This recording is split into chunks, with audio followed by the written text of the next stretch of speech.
Islam is frequently called a religion of peace. And the word Islam itself is interesting. It's related to the word salam, which from Arabic is the word for peace.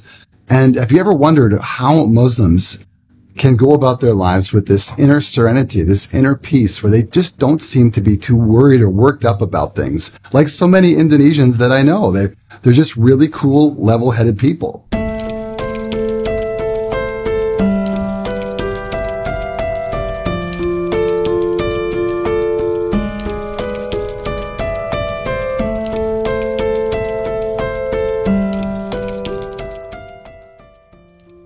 How I came to find Islam.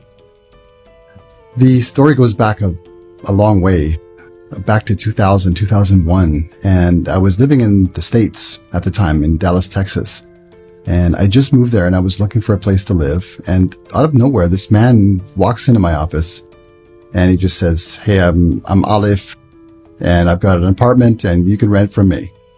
And he was from Bangladesh, by the way. And at the time, I didn't know anything about Islam and didn't understand the concept of how, if you're a Muslim, you should help people who are wayfarers. I had no concept of this. And I said no. He seemed a bit strange at the time. But he kept on coming back. He just, day after day after day. I just couldn't understand the persistence of this person. Like, what does he care about me for?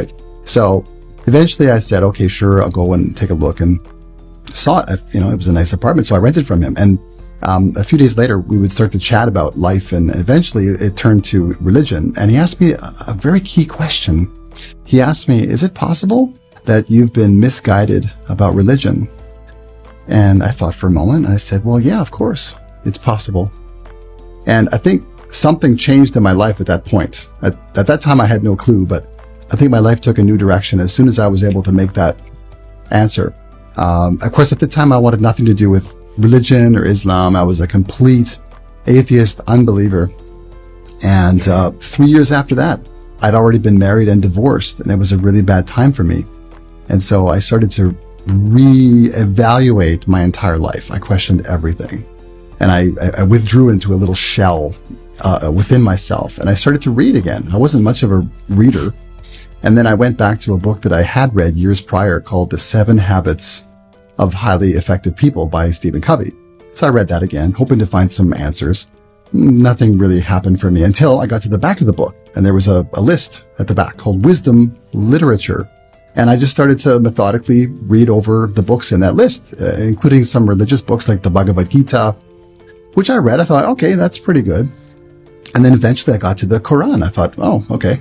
It's translated by Muhammad Marmaduke Pickthall, a very specific translation. And so I thought, well, where do I get the book? So I ended up going to a used bookstore back in Winnipeg at the time. And I went to the religious section. And sure enough, there was one old dog-eared copy of this particular translation of the Quran. So of course I bought it. It was $3.50. Still remember the price. Took it home and I read it. And I got through it, page after page, cover to cover. And by the end, I was just like, this is it. Something went clunk within me, and just something was completed at that point. And I just simply knew somehow this is it. And because I knew this is it, and because I understood it a little bit, I realized just how far I was away from the straight path at that time. And I was overwhelmed with just the enormity of the task. Like, how do I possibly do all this? How could I, this humble person, achieve that level of moral rectitude? And so I was quite upset. So I decided to read it again, and I did, cover to cover. Got to near the end, and I was still depressed, and I realized, I don't know if I can do this, until I read an ayat at the very end. It said, God is always willing to forgive. And that's when I thought, okay, I have a chance. There's a chance for me with this. I can do it. And I also took some pages out of Muhammad's history and realized that he received the Quran over 20 years. So I thought, well, maybe I can give myself 20 years to just do little parts as much as I can at the time from the Quran. And I started out doing what I could do that was easy for me, and with really basic things like cutting out pork and alcohol. That for me was so easy. The same day I read the Quran, that was it. No more alcohol, no more pork for me. The much more difficult things that came quite a long time later were giving in regular charity and regular Ramadan fasting, and also the regular prayers, the salat. Those last three things were the hardest ones to implement. And I'm telling you right now, if it wasn't for my wife, I would probably still not be doing those things.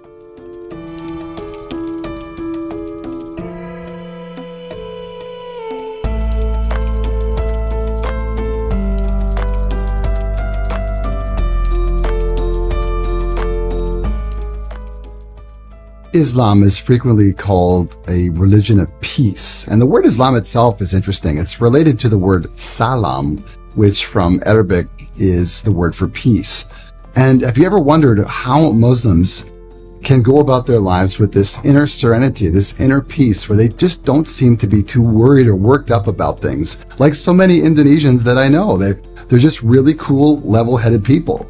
And that struck me as so different from the people from my old country, Canada, where people like me and others were just riddled with anxiety. We had all these issues, like this angst was always boiling up inside. And what I realized is one of the main differences between a really religious person and a non-religious person is the future. It's really all about the future, if you think about it. As soon as I became Muslim, suddenly my whole mind was oriented towards a whole new kind of future, where I realized, well, all this stuff here, this isn't it. No, I mean, I'm living my life here, yeah, but this is not the be-all, end-all. Yeah. So we're working towards the akhirat, the next life, the life to come, the real life, not this one. I mean, in a way, I mean, if you're a Muslim, none of this stuff really matters anyway. So it takes a lot of the edge off and a lot of the pressure off your day-to-day affairs when you don't put so much stress on things, because you're working toward the akhirat, the next life, not considering that this is it. Yeah. And I think a lot of the anxiety from my point of view before going to Islam came from this not having a future, this having no future at all. Just every day is just like, creeping in this petty pace from day to day, just like Shakespeare said in Macbeth. Whereas Islam gives you access to an authentic inner peace, because you have pushed yourself into a new direction, living toward a whole new kind of future that you didn't have before. And it's that future that makes all the difference.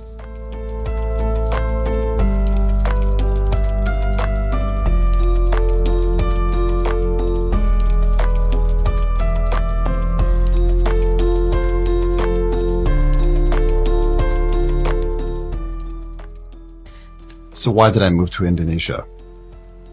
This is part one of a series of reasons. The first reason is to live into a dream that I decided to adopt many years ago. I call it the single income family, or the sole breadwinner family. In Canada, that dream died in about 1972, roughly, according to my precise calculations. It's now very common for both parents to go and work in Canada. Both mom and dad, kids, everybody's involved in some kind of activity. So the mom works full-time, the dad works full-time. And I just never agreed with that situation. I never thought that was an ideal setup. So when I was thinking about moving from Canada, I decided that Indonesia would make sense. My wife was from there to begin with. And it just seemed possible that I could go there and have an income as a man that would be enough to support my family in a comfortable way. And thanks to God, that actually has been possible. Not that it was impossible in Canada. I mean, it was doable. We did it. And we kind of just squeaked by. But the expenses became so extreme for things like taxes and accommodation, utilities, transportation, cell phones. It all adds up so quickly that for one income, unless you're making over $100,000 a year, or maybe even now $150,000 a year Canadian, it's a real struggle to provide for a comfortable lifestyle for your family. Whereas here in Indonesia, it's still possible for a sole breadwinner to go out, get a job, and still provide a decent standard of living for the family. And I hope that's going to continue for a long time to come. I mean, I want to stay here. I want my kids to be raised here. I want them to grow up in this country, and I want them to have an opportunity as well. They're both boys, you know what I mean? They're both boys, and I want them to get married and support families. And I want their wives to have a choice, you know, to work or not. If they don't work, it's fine. If they do, it's fine, but they don't have to go. I think that's the key for me. Is the situation is the man is obligated to go and work and earn an income, but the woman is not. So the woman can work, okay, fine. But if she wants to stay home, I really think that it's great if she has that choice to be able to stay home. And I think the Indonesian culture supports that dream, that idea. Whereas in the West, in Canada, that dream died, and I don't think it's ever coming back.